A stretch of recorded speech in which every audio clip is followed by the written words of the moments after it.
James W. Moseley considers a UFO crash story in 1955, by Charles Lear. James W. Moseley was part of the UFO scene from the days of the first private investigators in the early 1950s up until his death in 2012. He ran the longest-running saucer group, the Saucer and Unexplained Celestial Events Research Society, or SAUCERS. He and the group picked the acronym before they figured out what it could stand for, and steadily published a newsletter known for most of its existence as Saucer Smear. Moseley has been called the court jester of ufology due to his habit of poking fun at those who took themselves and the subject too seriously, and was involved in some hoaxes/pranks with his friend Gray Barker that became infamous. He wrote a book with Carl Flock about his exploits in saucerdom that was published in 2002 titled Shockingly Close to the Truth, Confessions of a Grave-Robbing Ufologist. In spite of his less than serious nature, he did do some serious investigation in his early days, and in one instance looked into a saucer crash story and wrote an article about it that was published in the January 1955 issue of Gray Barker's magazine, The Saucerian.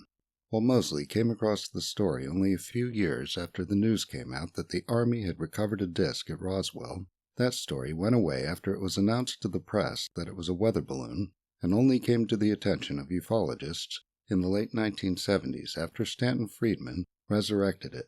The crash story that caught everyone's attention back in the 1950s was the alleged crash in Aztec, New Mexico, as recounted in the 1950 book by Frank Scully, Behind the Flying Saucers.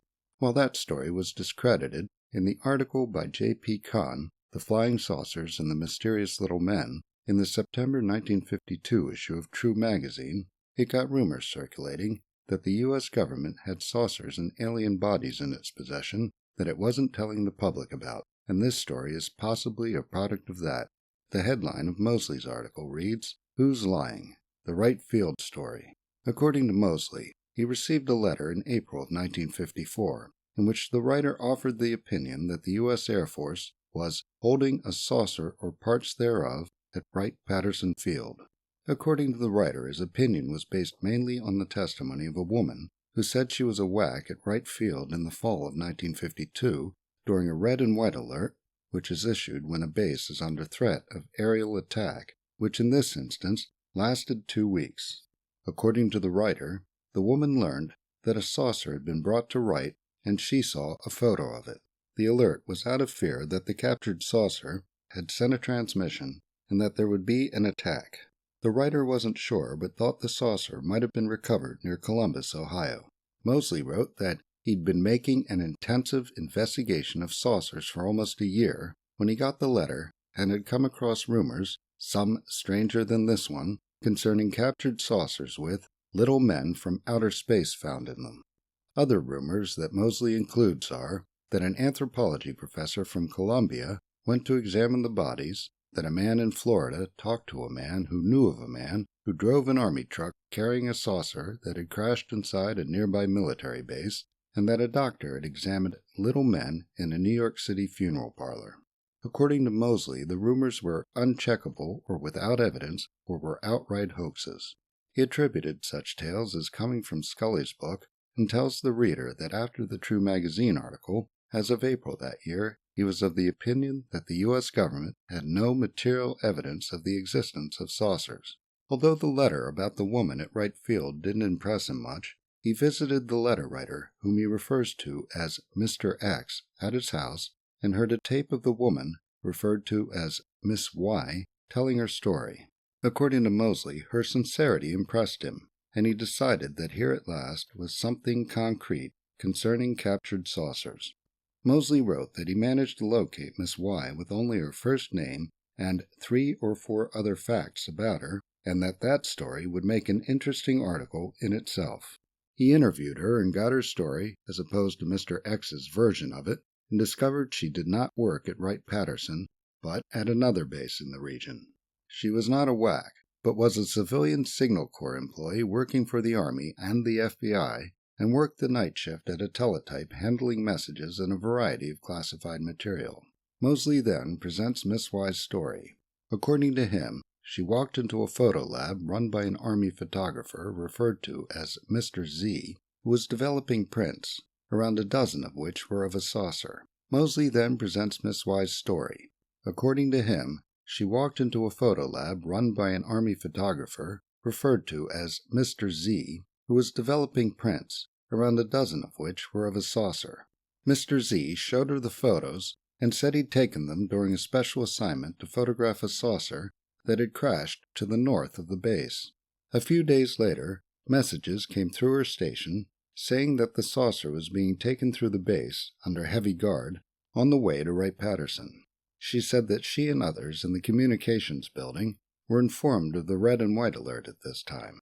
2 weeks later, the alert was ended after those who examined the saucer determined there was no threat.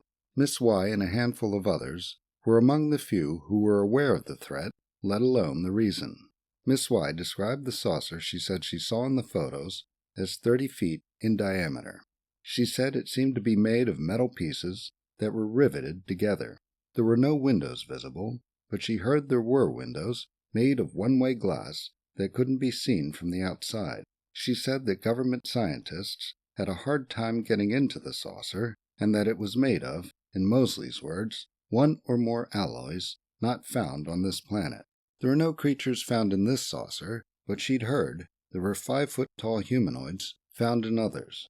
Moseley wrote that he was convinced that Miss Y was telling the truth about her job, but he would need 3 or 4 similar accounts to believe that the U.S. government had recovered saucers and little men. He asked Miss Y for the name of Mr. Z, and she reluctantly gave it to him, but said that he wouldn't talk because he was still on active duty. According to Moseley, after a couple of weeks, he talked with Mr. Z in the communications building, and he denied taking pictures of, or having any knowledge of, flying saucers. Moseley talked with him alone and in the presence of a superior officer.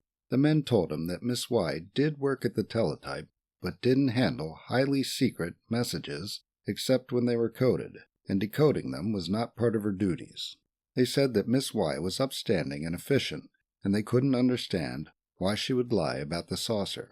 From here on, Moseley grapples with the dilemma that has been with ufology from its earliest days, and that is trying to figure out who's lying and who's not. According to him, Miss Y told him that the government doesn't have all the answers and that they hold back information to avoid public panic. In this light, it made sense to him that Mr. Z and a superior wouldn't confirm Miss Y's story. He speculates at length on what the government might know and considers the idea that many people might have pieces of the puzzle, but only a few at the highest levels have the whole picture. He wonders when the public will be told and makes a case for disclosure. Moseley then does something rare among the saucerologists of his day and those to come, and considers the possibility that Miss Y could be lying. He imagines that she didn't think that Mr. X would tell someone like him, who would actually go out to the base and investigate, and that her tall tale to Mr. X had now gotten out of hand. According to Moseley, Mr. Z and his superior were not pleased with her account, and he felt that she might be reprimanded. According to Moseley, if Miss Y was lying or not lying, Army officials would be compelled to deny her story either way. He ends with this: "Who's lying? I wish I knew." Charles Lear is the author of The Flying Saucer Investigators, available at Amazon.com.